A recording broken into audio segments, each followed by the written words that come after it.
et de comprendre. Donne à ta parole de se frayer un chemin lumineux dans nos âmes et de nous faire sortir de toute forme de captivité ténébreuse au nom suprême de Jésus.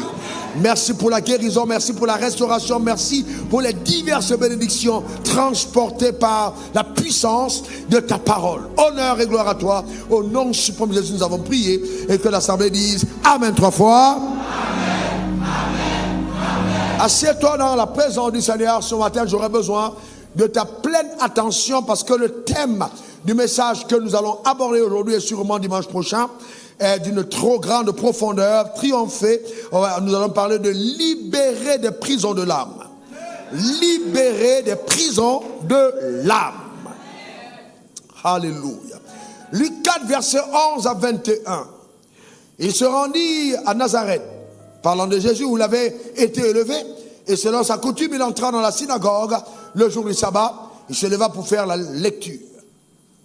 On lui remet le livre du prophète Ésaïe, l'ayant déroulé, il trouve à l'endroit où il était écrit « L'Esprit du Seigneur est sur moi. L'Esprit du Seigneur est sur moi. » Regardez ce qui se passe quand l'Esprit du Seigneur repose sur la vie d'un homme ou d'une femme. Quand Dieu oint un homme, quand il y a un oint quelque part, voici les signes qui suivent. Parce qu'il m'a oint pour annoncer la bonne nouvelle aux pauvres. Dans la première action de l'onction, c'est de sortir le pauvre de la pauvreté et de le rétablir dans la dignité. Donc si tu es encore dans les prisons de la pauvreté, je proclame ta liberté. Ta manière de dire Amen, ma bête. Vous comprenez que la délivrance de la pauvreté commence par la proclamation de la vérité. Parce qu'on dit d'annoncer la bonne nouvelle aux pauvres. Il m'a envoyé pour guérir ceux qui ont le cœur brisé, pour proclamer aux captifs la délivrance. Voyez-vous, pour proclamer aux captifs la délivrance. Dans une autre version, on parlera de prêcher aux captifs la délivrance.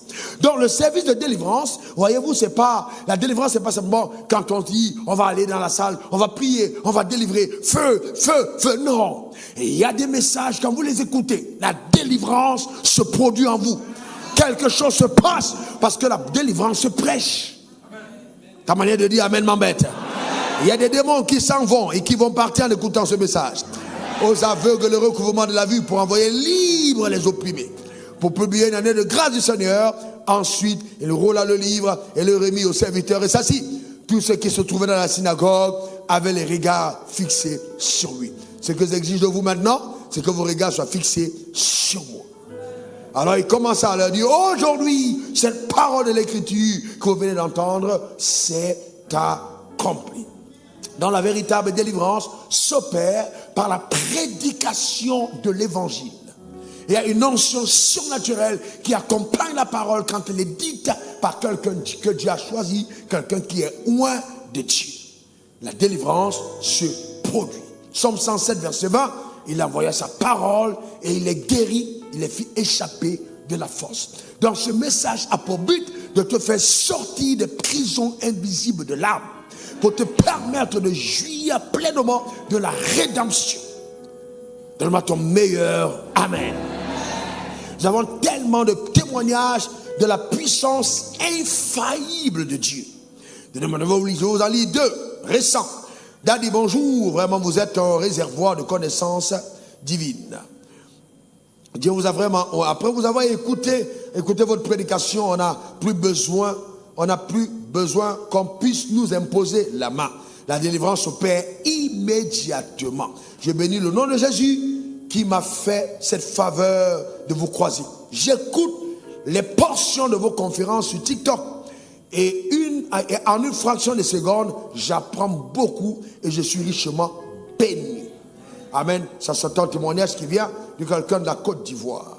Et ensuite, nous avons notre témoignage qui vient de Libreville, au Gabon. Vous êtes un véritable roi de Dieu. Merci d'avoir payé le prix. Après la prière, pendant le culte, lorsque je suis retourné à ma place, et pas de la conférence à Paris, j'ai pleuré chaudement et je ne savais plus pourquoi. Et je ne pouvais pas m'arrêter de pleurer. C'est lors de votre dernière intervention sur l'âme que j'ai compris que mon âme a été meurtrie tout ce temps. J'ai reçu ma restauration divine ce jour. Je ne suis plus le même. Voilà donc 2 témoignages de 2 personnes qui ont suivi le message à distance. Mais toi tu es présent. Alors je lève ma main vers le ciel et j'engage cette parole à ton égard. Tu ne partiras pas d'ici comme tu es venu. Donne-moi ton meilleur amen. La délivrance sera ton partage. Dis encore amen. Non, c'est très important. 1 Timothée 6, verset 7. Vous voyez, nous parlons de libérer des prisons de l'âme. Vous savez, l'âme de notre être, c'est le siège de nos émotions, de nos pensées, de nos décisions. Et la Bible demande à quoi sert-il un homme de gagner le monde s'il perdait son âme. Donc notre âme est vraiment hyper importante. Très importante. D'ailleurs, nous jouissons de la vie au niveau de notre âme. La captivité réelle de notre être se fait dans l'âme. Donc on ne peut pas parler de ta liberté si ton âme n'est pas libre. Il est donc important que tu sois délivré justement de certains problèmes de l'âme. Et les problèmes majeurs que certains d'entre nous transportons au niveau de nos âmes s'appellent des complexes. Donc les complexes sont des formes de prison qui peuvent embrigader ton épanouissement et t'empêcher de jouir de ce que le ciel t'a réservé. Maintenant, 1 Timothée 6, verset 17, la Bible dit que Dieu a fait toutes choses afin que nous en jouissons. Donc Dieu veut que tu jouisses de la vie, que tu jouisses de tout ce qu'il a mis à ta disposition. Romains 4, verset 13, en fait, la Bible dit que ce n'est pas par la loi que l'héritage du monde a été promis à Abraham ou à sa postérité, c'est par la justice de la foi. Donc ce monde t'est promis en Abraham. Donne-moi ton meilleur amen. Dieu veut que tu règnes dans la vie, Romains 5, verset 17, par Jésus-Christ. Cependant, si tu n'es pas libéré des prisons de l'âme, tu vas handicaper justement ta vie. Il est important de sortir de ces prisons. 3 Jean 1, 2. Bien-aimé, mon souhait, c'est que tu prospères à tous égards et sois en bonne santé comme prospère l'état de ton âme. En notre thème, la prospérité divine, d'accord, a un processus clair. Ton âme prospère d'abord et ensuite elle se manifestera dans tous les autres horizons de ta vie. Mais il faut d'abord au préalable que dans ton âme, il y ait eu la prospérité. Pose ta main sur ton cœur et dis, Seigneur, je désire prospérer dans mon âme. Alors non, dis-le véritablement, je désire prospérer dans mon âme. Restaure mon âme, permets-moi de connaître une prospérité de l'âme. Au nom suprême de Jésus. Maintenant, écoute-moi attentivement. Dieu peut t'utiliser très puissamment, mais tu limites ta vie et tu la pourris, et tu pourris celle des autres par les complexes de ton âme. Dans le fait que Dieu t'utilise, que les choses se passent par ta vie, ne veut pas dire que les prisons de l'âme, tu en es sorti.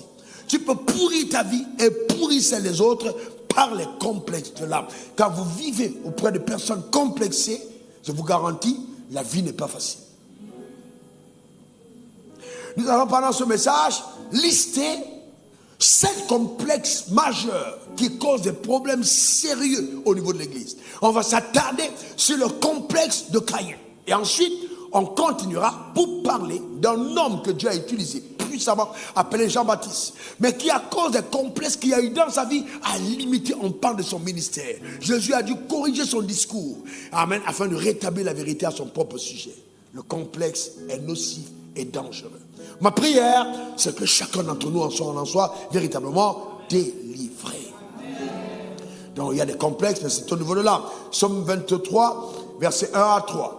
L'Éternel est mon berger. Vous connaissez le psaume, n'est-ce pas? Je ne manquerai de rien. Donc quand Dieu te dirige, tu ne manques de rien.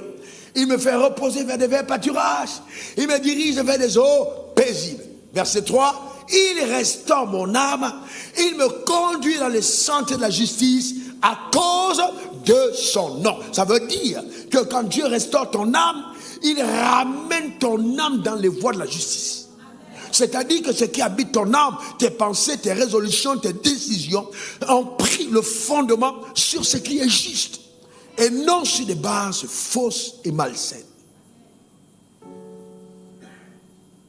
Demande encore ton meilleur amen. Et l'œuvre la plus puissante que Dieu accomplira dans la vie du croyant après sa nouvelle naissance, c'est la restauration de son âme. C'est l'œuvre la plus puissante et la plus importante.